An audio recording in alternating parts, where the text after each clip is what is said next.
Hello, welcome. We are in Genesis chapter 19, verse 12. Now, we were talking about Sodom, the mentality of Sodom and Gomorrah, and eventually what led to their destruction. That it wasn't necessarily that one single action that was the defining factor. So now verse 12 continues. Then the man said to Lot, have you anyone else here, son-in-law, sons, daughters, or anyone you have in the city? Bring them out to the place, for we are about to destroy this place, because the outcry against its people has become great before the Lord, and the Lord has sent us to destroy it. So Lot went out and said to his sons-in-law, who were to marry his daughters, up, get out of this place, for the Lord is about to destroy the city. But he seemed to his sons-in-law to be jesting.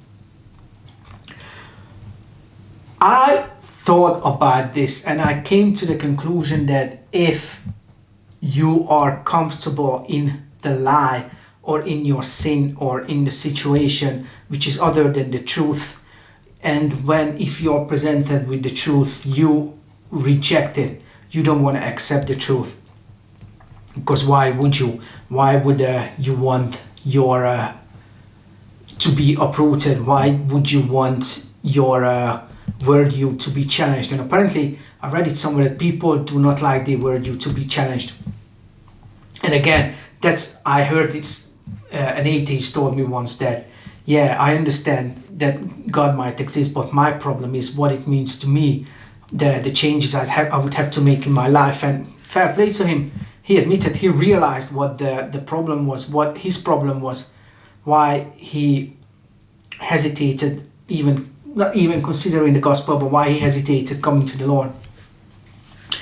Verse 15, as morning dawned, the angels urged Lot, saying, up, take your wife and your two daughters who are here, lest you be swept away in the punishment of the city.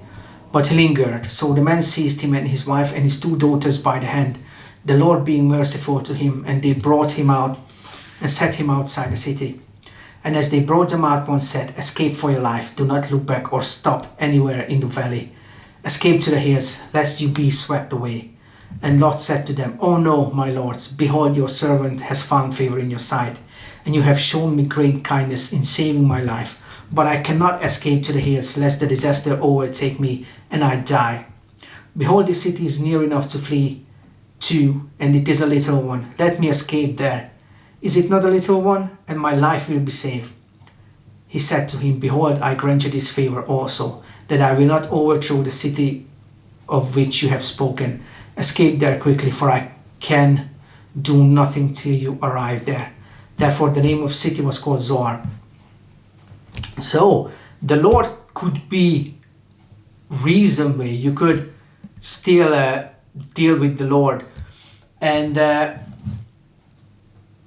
we're going to find it that there's a difference between how the Lord reacted to Lot trying to make a deal with the Lord, a different one, and how his wife was punished. And I don't think you could make the argument that they're the same thing. And I tell you why. So verse 23, the sun had risen on the earth when Lot came to Zoar. Then the Lord rained on Sodom and Gomorrah sulfur and fire from the Lord out of heaven. And he overthrew those cities and all valley and all the inhabitants of the cities and what grew on the ground. But Lot's wife behind him looked back, and she became a pillar of salt. So I forgot to mention that those who are deemed to be saved are going to be saved no matter what. So the Lord is not going to bring judgment on a place or on the earth. And I think it's true for the end of time as well. Until those who are supposed to be saved will be saved and will hear the gospel. And in that sense, I think it makes more sense to believe that everything is predetermined. I know there's this argument between believers that everything is predetermined and there's no other way but the things unfold the way the Lord has them determined, and the other things that's free will. I think it depends on the situation or what you read in the Bible. I tend to lean either way. I don't have a set mindset regarding the issue. But the other thing is Lot's wife looking back. So Lot was reasoning with the Lord. He was asking the Lord to, change his mind and let him to do something else, and the Lord accepted it. So I don't think it was the case that he wasn't doing what the Lord asked him to do, because he allowed him to do something else. But the wife of Lot looked back. So in a sense, she wasn't doing what she was supposed to. And if you think about it, it's really difficult to ascertain what is in somebody's heart, because sometimes your actions do not reflect your mental state. You might do something, but I think it's only God who actually knows your heart. He knows why you behaved in a manner you behaved. And I've already mentioned this, that in the book of Daniel, you could see that the God can forgive even seemingly bigger sins, because he knows what's in somebody's heart. Or if you look at David did a lot of horrible things, but at the same time he was forgiven because God knew his heart.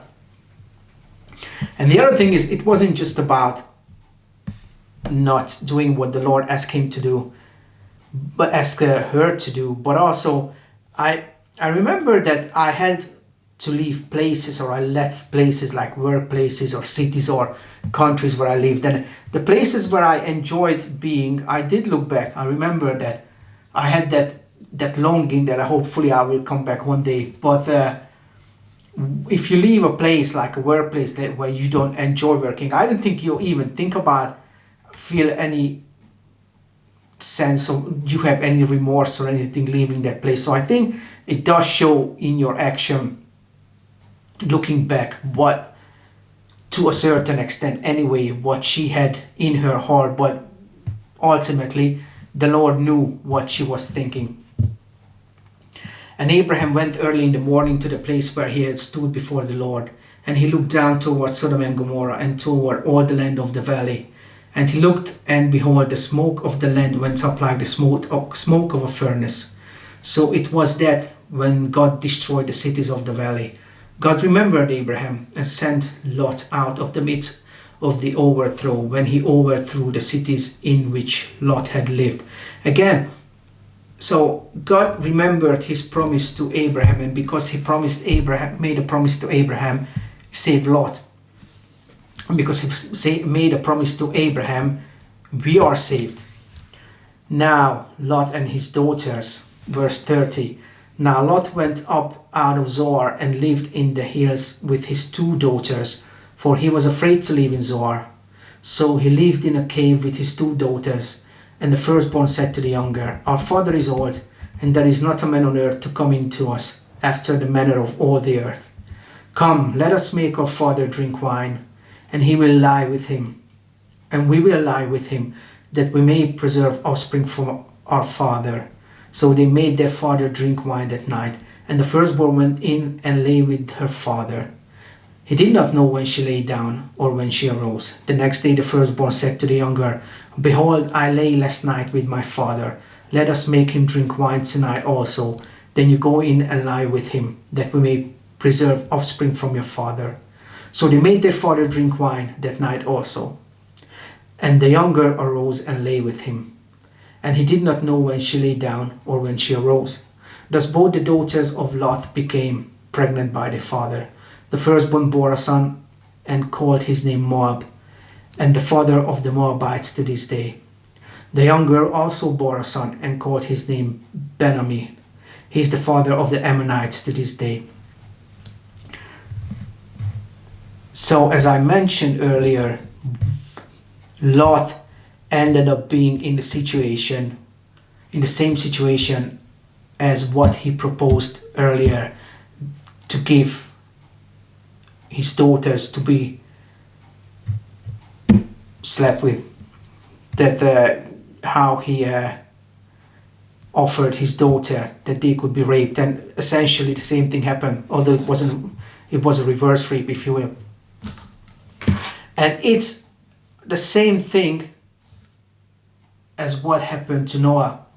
So it doesn't look like the Bible, it doesn't look like drunk or being drunk leads to good situations. But it also shows the mentality of Sodom. It shows how sinful it was, how seemingly easy it was for them to come to that decision. The other thing is the Moabites and the Ammonites. So they were a thorn in Israel's sides for generations to come. Because if you read Numbers 25, 1-3, the Moabite women were the ones who led astray the men of Israel. And if you look at the Ammonites, they are the ones who were worshipping Molech. Now Molech has been mentioned before. Molech is the god who, it was a bronze statue. I think it was a bronze statue. It was a statue, definitely. And he had his palm like that, so they would place a child in it. And it would be hot and the child would sizzle to death. So the child was pretty much sacrificed. And if one thinks about it, today's society is not much better either. I mean, we are sacrificing children left, right, center. It has been shown that, or has been said that the worst place to be is in the womb of a mother, especially in America, for a child. I think it's in New York State where a child could be aborted up to birth, and it has been proposed that even after birth it should be a possibility. And the other thing is, you can see that it's that me mentality. I, everything should be according to my understanding, and the world should revolve around me. And you could see where this sort of mentality leads, that it seems like there's just people are more sinful. And as Solzhenitsyn said, that the guy who was in the gulags for years, that the biggest problem we have, well, he was an author, the biggest problem we have is that people forgot about God.